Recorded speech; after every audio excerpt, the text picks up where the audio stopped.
Hello. എൻ്റെ ഒരു സുഹൃത്ത് ഫ്ലൈറ്റ് യാത്രക്കിടയിലുണ്ടായ ഒരു അനുഭവം പങ്കുവെക്കുവാനിടയായി.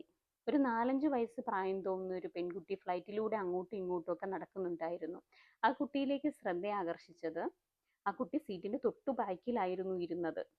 കുട്ടിയുടെ കൂടെയുള്ളയാള് കുട്ടിയെ ഗുഡ് ടച്ചും ബാഡ് ടച്ചും പഠിപ്പിക്കുന്നുണ്ടായിരുന്നു. അയാൾ പ്രവർത്തിക്കുന്നതിനനുസരിച്ച് കുട്ടി റെസ്പോണ്ട് ചെയ്യുന്നുണ്ടായിരുന്നു. കുറച്ച് കഴിഞ്ഞപ്പോൾ കുട്ടി വീണ്ടും പുറകിൽ നിന്ന് ഫ്രണ്ടിലേക്ക് പോയി. കുറച്ചു നേരം ആ കുട്ടിയെ ശ്രദ്ധിച്ചപ്പോൾ എൻ്റെ സുഹൃത്തിന് മനസ്സിലായി കുട്ടിയുടെ അമ്മയും ഇളയ കുഞ്ഞും കുറച്ച് ഫ്രണ്ടിലായിട്ടാണ് ഇരിക്കുന്നതെന്ന്. അതുവരെ എൻ്റെ സുഹൃത്ത് വിചാരിച്ചിരുന്നത് പിറകിൽ അവർ ഫാമിലി ആയിട്ടായിരിക്കും ഇരിക്കുന്നത് എന്നാണ്.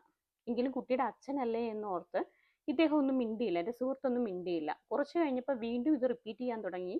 ഈ കൊച്ചു വന്നു, ഈ പിറകിലിരിക്കുന്ന ആള് കുട്ടിയെ ഗുഡ് ടച്ചും ബാഡ് ടച്ചും പഠിപ്പിക്കുന്നു. അങ്ങനെ കുറച്ച് കഴിഞ്ഞപ്പം എൻ്റെ സുഹൃത്തിനൊരു സംശയം തോന്നി. കൂടെ ഇരുന്ന ആളോട് ഈ സംശയം ഷെയർ ചെയ്തു. കൂടെ ഇരുന്ന ആളും ഇതേ സംശയം അദ്ദേഹം എൻ്റെ സുഹൃത്തിനോട് ഷെയർ ചെയ്തു. അവസാനം ഫ്ലൈറ്റ് ലാൻഡ് ചെയ്തു. കുട്ടിയും അമ്മയും ഈ ഇളയ കുഞ്ഞും കൂടെ ഒരു വഴിക്കും മറ്റേയാൾ വേറൊരു വഴിക്കും പോയി.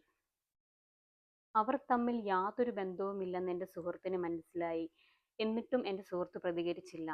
ഈ അനുഭവ കഥ എൻ്റെ സുഹൃത്ത് എന്നോട് പറയുമ്പോൾ ഞാൻ ആദ്യം ചോദിച്ചത് എന്തുകൊണ്ട് പ്രതികരിച്ചില്ല എന്നാണ്.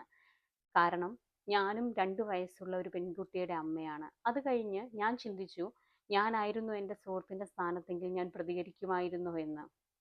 ഈ വീഡിയോയിലൂടെ എനിക്ക് നിങ്ങളോട് പറയാനുള്ളത് 2 കാര്യങ്ങളാണ്. ഒന്ന് പേരൻസിനോടാണ്. രക്തബന്ധത്തിലുള്ളവർ പോലും കുട്ടികളെ മിസ്യൂസ് ചെയ്യുന്ന ഈ കാലത്ത് സ്വന്തം കുട്ടികളെ നോക്കുന്നത് നമ്മുടെ കടമയാണ് എന്ന് മനസ്സിലാക്കുക.